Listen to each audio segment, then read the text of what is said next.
I think that, I think that BBC are still a bit stuffy because they get complaints and, they're a sort of government body, so they fear complaints. But live, no, anything, it's just, no. Well, when you go on the Golden Globes, a lot of time you are politically incorrect and hilarious, of course. Thank you. Thank you. So this is... Well, yeah, well, that's the thing about offence, isn't it? When people say they're offended, it's that just because you're offended. Gervais explained that his comedy often deals with contentious issues, using irony and challenging ideas that not everyone might get. You can't legislate against stupidity, he said with a grin. If you tried, you'd be doing nothing. For him, the goal is to polarize people because everyone's different, and that's what makes comedy interesting. When asked about his absence from the Golden Globes this year, Ricky admitted that he missed the opportunity. Honestly, I was salivating just thinking about what I could say and whether I'd end up in jail, he laughed. But I like those moments. The tension, the elephant in the room, that's what makes it exciting. I like confronting those issues because it pushes the audience to a place they haven't been before. He added, I'm not doing it for the 200 egos in the room. I'm doing it for the 200 million people watching at home. People who aren't winning awards, who aren't millionaires, and frankly, don't care about all the Hollywood glitz. I'm doing it for them. Turning to his new comedy special, Humanity, which is his first in 7 years, Gervais reflected on why now is the right time.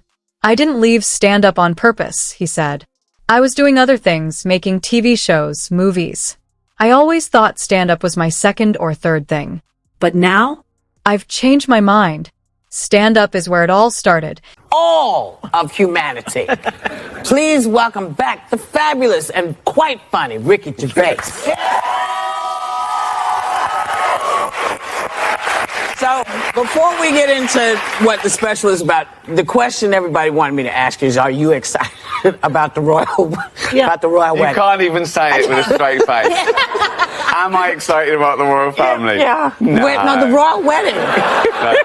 I'm not excited about it. Listen, I've got nothing against the royal family, but I don't like any of that sort of frivolous nonsense gossip. I actually know William and Harry. They've come to about 2 or 3 of my gigs. But no, I mean, it's on every paper all the time. My news show. It's like, oh no, I'm not interested at all. I wonder, Thanks for asking. Just on the same subject, though, when I was in England trying to do stand-up there, you can't say anything about the Queen. They have a fit, and they won't laugh. Is that true when you do it? No, not anymore. Not my Well, it was then. No, I mean, I think that I think that BBC are still a bit stuffy because they get complaints, and they're a sort of government body, so they fear complaints. But live, no, anything, it's just, no. Well, when you go on the Golden Globes, a lot of time you are politically incorrect and hilarious, of course. Thank you. Thank you. So this is... Well, yeah, well, that's the thing about offence, isn't it? When people... What? You can't second-guess people. If you try to please everyone, you'll please no one. In his latest stand-up and media appearances, Gervais continues to push the envelope, taking aim at Hollywood's political scene and the influencers who seem to have a lot to say about everything from science to voting. He's particularly critical of celebrities who use their platforms to promote their woke beliefs and get involved in politics. He mocks the trend in a viral clip, pretending to be a wellness and beauty influencer, trying to tell people how to vote, saying, if you don't vote the right way, it's like a hate crime. It makes me sad and angry. And I'll leave the country. Like, you don't want that. It's a comedic jab at Hollywood stars who, according to Ricky, use their fame to push political agendas without fully understanding the real world. His critique is nothing new. Gervais has long criticized Hollywood's self-righteousness, especially in moments like his Golden Globes hosting stints, where I think you've got to deal with taboos and contentious issues, and sometimes you deal in irony, and some people don't get that. But, you can't legislate against stupidity, otherwise you'll be doing nothing. So if you're saying anything... you should polarize. You should polarize because everyone's different. So, but this year you didn't host, and do you miss the fact that this was the Weinstein year? Oh, I was salivating. Honestly, I got an adrenaline rush thinking of what I could say and whether I'd have to go to jail. And I like that opportunity because I do like that. When there's a tension, when there's an elephant in the room, although he wasn't there this year. I do like that because I do like confronting that because I think it takes the audience to a place it hasn't been before, and it can be a mutual backslapping, fest, fine, but don't televise it, because I'm not doing it for the 200 egos in the room. I'm doing it for the 200 million people watching around who aren't winning awards, who aren't millionaires, and who don't care about winning the awards. Right. Humanity, which we mentioned, is your first comedy special in 7 years, and you say that it's the right time for it, the subject matter. Wow. Yeah, well, I left it for 7 years, not on purpose. I was doing other things. I did a series, I did Derek, I did a couple of movies, and I pushed it back because I always thought that stand-up was like the second or third thing I did, whereas now I've changed my mind. Ricky Gervais emphasized that comedy has the power to polarize people, especially when it tackles sensitive or controversial subjects, and he sees this as a natural consequence of speaking candidly. He pointed to his performances at the Golden Globes, where his sharp, politically incorrect humor often targeted celebrities and their perceived self-importance. Gervais explained that such humor can provoke strong reactions, but he embraces this dynamic, believing that comedy should challenge the status quo and address uncomfortable truths. By confronting sensitive topics, Gervais aims to spark conversation and push boundaries, even at the risk of dividing audiences. Now it's my favourite thing. I could give everything else up because it's such a privilege, and freedom of speech is so important these days. And you've got, I've reached the age now where I don't care anymore. You know what I mean? It's like, welcome aboard, what's the worst that can happen? Welcome aboard. I'm going to die soon. Yeah. So I'm offended. I'm going to die. So what? So you made enough money at this point. Exactly. Yeah. I'm going to give that to animals anyway, just to see the look on my stupid family's face. Leave it all to animals. When asked by Whoopi Goldberg about freedom of speech, Ricky Gervais passionately affirmed his support for it, particularly in the realm of comedy. He reflected on how, as he has grown older, he has become less concerned with others' opinions, feeling liberated to speak his mind without needing universal approval. Gervais believes that comedy provides an essential platform for open discussion, allowing comedians to address important issues in a candid and sometimes provocative way.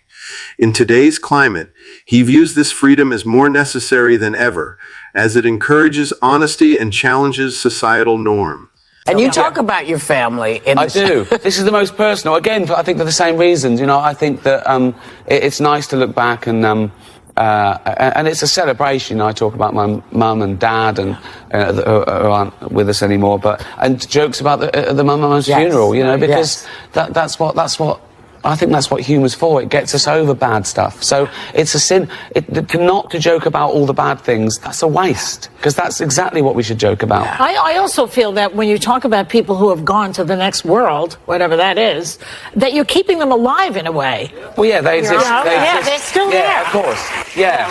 And, I tell it, there was a lot of truth, so I tell the truth. It's not just this idealised view of your mum. You tell, why. I remember when I was 12, I got older brothers and sisters, which is why I'm like I am, I suppose. I like to show off to be heard, right? And they're much older than me. They're like 11, 13 and 14 years older than me. And I remember when I was about 12, I said to my mum, why are my brothers and sisters so much older than me? And she said, you were a mistake. And there you have it. I just laugh. It's true because sometimes it's also the way you can grieve. Because when my brother passed, when I started talking about it in my show, because it was like, I couldn't understand how he was more good looking dead than I was alive. That's great. And people were like, really? I was like, because you have to keep talking. You have to keep talking to stay present. Absolutely, make them part of the thing, and it is with affection. I just think that it's like my mum would have loved it. And they're hilarious anyway. Well, it's That's why funny. we're Funny is funny. disabled. Yeah. Funny is funny. There's no time and a place for being funny. I know some things are sensitive, and I think you have to respect that. And let's get this: I wouldn't be doing those jokes at someone else's mum's funeral. You're doing I it at your don't own. mind, That's right. because I know That's that Yeah. If you, So let's talk about your partner Jane, because I've met Jane. She's a lovely person. Yeah. You've been with her for how many years? 35? 30 years. Yeah. 30 over years. 30 years. Yeah. Not married yet, though. No. You're never going to get married. No. No. He doesn't point. like any of this. There's no point. Yeah. No, there's no. We don't want our families to meet, and.